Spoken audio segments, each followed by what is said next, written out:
Health checks were something that you have criticized, but lately the tide has turned a little bit. No, you haven't become any less critical, but you have shifted your focus on psychiatry. And this is why at least I'm here today, to learn a title that can be considered very provocative, but remember, however you feel about something, you have to remember that it's a reflection of your own beliefs. So for some of us, the title over there is very provocative. For others, that is just something that is written based on evidence. With this, thank you, Peter. It is an honor to ask you to present your 75-minute lecture, hopefully, on psychiatry drugs. Thank you very much.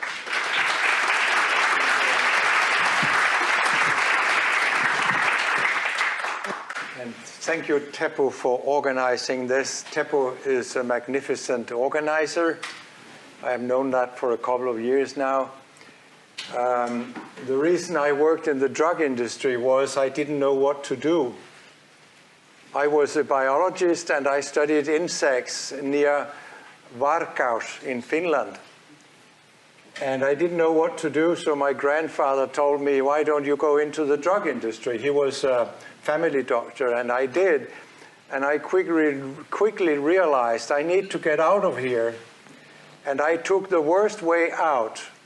I studied medicine, so I have two educations, as a biologist and a doctor.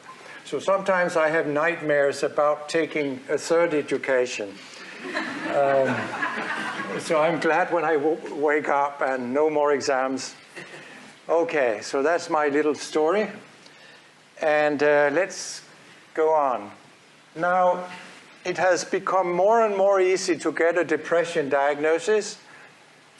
And we don't have more people with severe depression, but we have more people that get a diagnosis of depression because it's very easy to get it nowadays.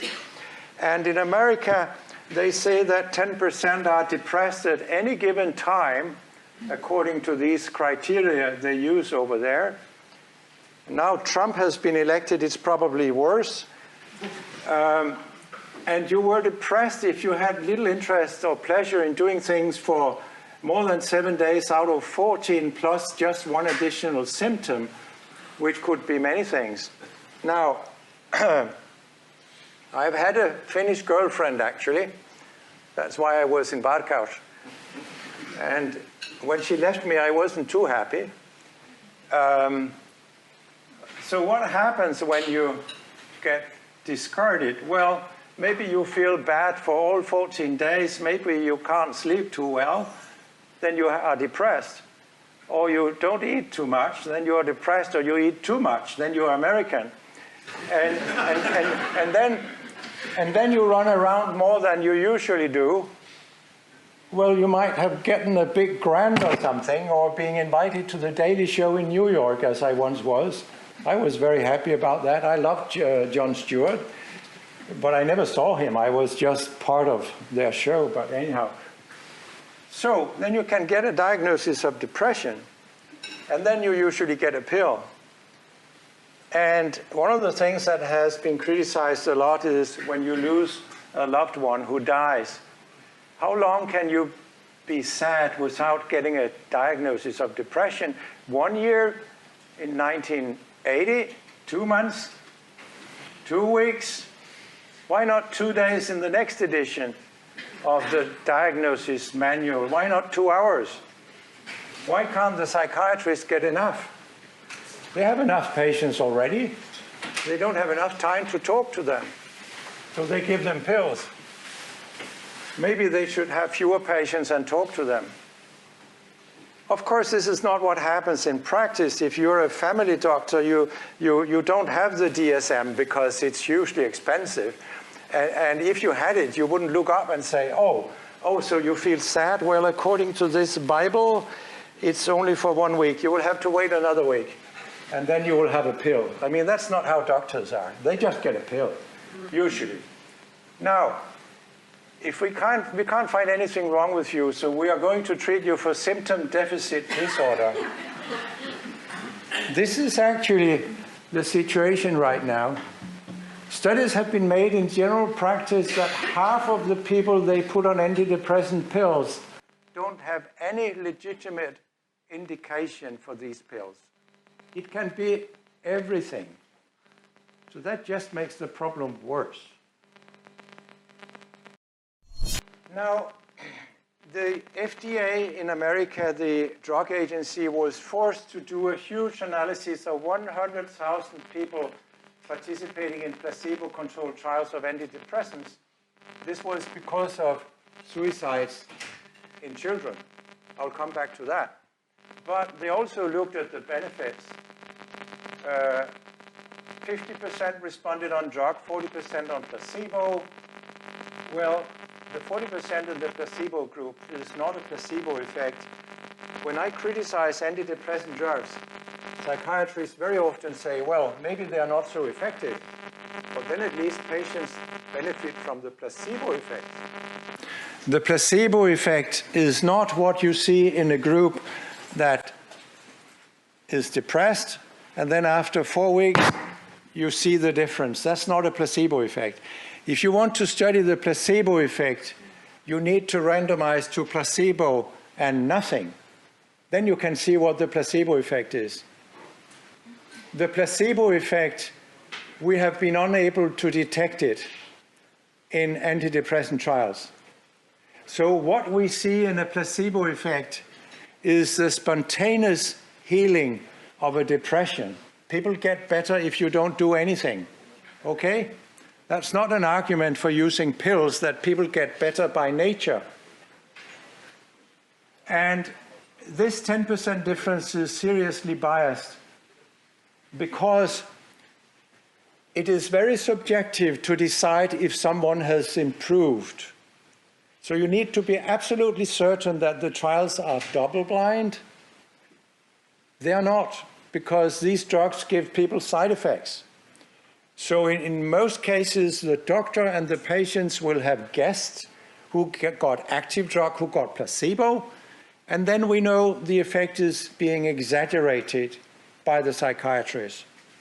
Now, I had a PhD student that looked into this. He collected 21 trials in all sorts of diseases. There were not more than 21, which had a blinded and an unblinded outcome assessor. So he wanted to see how much does an unblinded outcome assessor exaggerate the effect.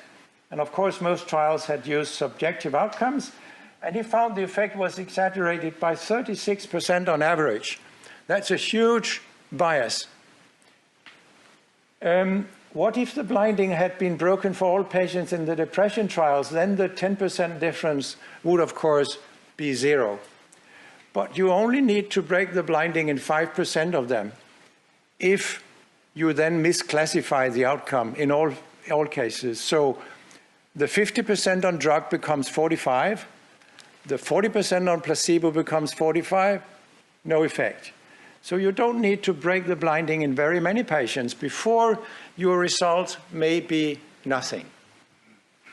Now, this has been studied by putting something into the placebo that gives people similar side effects as antidepressant drugs. Then you can't guess whether you got active or placebo. That's ingenious. This has been done. There are 9 trials. They put atropine in the placebo, and then the drugs didn't work on depression. Only one on a scale that goes to 52, that's nothing, because 5 to 6 is the bare minimum that can be perceived as a change. So 1 is nothing. And the bare minimum that can be perceived as a change does not mean that the patients have improved, okay? If you can see light for the end of a tunnel, it doesn't mean that there is enough light to read a newspaper. You need more than that, okay? So this is very depressing. And these studies are very old because nowadays the drug industry will not collaborate with you if you say, I need to do better trials and put something in the placebo. Can you produce that for me? Oh no, that would be unethical, they would say immediately. You won't get there. But of course you can ask pharmacists to do this for you. So there is no excuse for not doing better trials. Now, even though the industry makes almost all of these trials, and they manipulate with the design and data analysis and all the rest, torture your data until they confess. And if they don't confess, you won't publish. Very easy, okay? So we can't trust drug industry trials in the world literature, but let's assume we can trust them. What do they tell us? Well, this is children. Standardized mean difference, that's a statistical term, don't worry about that. According to the psychiatrists, these drugs work for children. This is statistically significant, but 2 points on the Hamilton scale. That's not clinically relevant. What do the children say? These drugs don't work for us, okay? What do the adults say? The same, these drugs don't work for us. Who says they work? The psychiatrists. But the psychiatrists are not those you are going to treat. You're treating the patients, and they say they don't work. So why do the psychiatrists use drugs that their clients say don't work for them? It doesn't make any sense. Now, here is an American statistician who gets a lot of money from the drug industry. He got hold of data from trials of fluoxetine and venlafaxine, and then he could see day for day how it went for people with severe depression. 21 on Hamilton is severe depression, and the black squares are on drug, and the white ones on placebo. So it takes a long time. After a month, you are mildly depressed, so you have become considerably better on drug. How much longer does it take before you are also mildly depressed when you get nothing but a placebo? It takes 1 more week. And these trials are badly flawed. They are all industry trials. There's no atropine in the placebo. It's only the psychiatrist evaluation. If you have asked the patients, they would probably have had the same curves because they tell you they don't work. So what does this mean? Patients, not people, but have patience. I mean, be patient. You could tell your patients about all the horrible side effects of antidepressant drugs and then say, just wait a couple of more days and you will be fine without drugs. You will be equally fine without drugs. Can't you see how insane it is that here in Finland, you treat perhaps 300,000, 400,000 with antidepressant drugs for all sorts of things: depression, anxiety, divorce, failed an exam, I'm just anxious, whatever. It's crazy. And just one example, you can't trust the published literature. Pfizer has a drug called reboxetine. Only one trial was published, and that trial was positive. But there were 6 unpublished trials that didn't show anything, that Pfizer had buried deep in their archives. They had to provide them, because in Germany, they told Pfizer, we will not reimburse your drug unless we get all the trials from you. So Pfizer had to give them the negative trials. So that's the only reason we know that this drug doesn't work, just like the other ones. But I mean, this is so clear that you can't trust what is in the literature, which is what psychiatrists read.